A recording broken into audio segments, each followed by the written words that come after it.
xatırla məni. İllər ötüb unuda bilmirəm dünəni.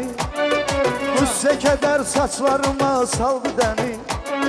Məhv elədi bir tərəfli sevgi məni. Sevənlər seviləndə xatırla məni. Bu ayrılıq çəkdi mənim qəlbimə da. Qüssə kədər qapımı döyüb gəldi qonaq. Mən nə bəlalar çəkirəm səndən uzaq.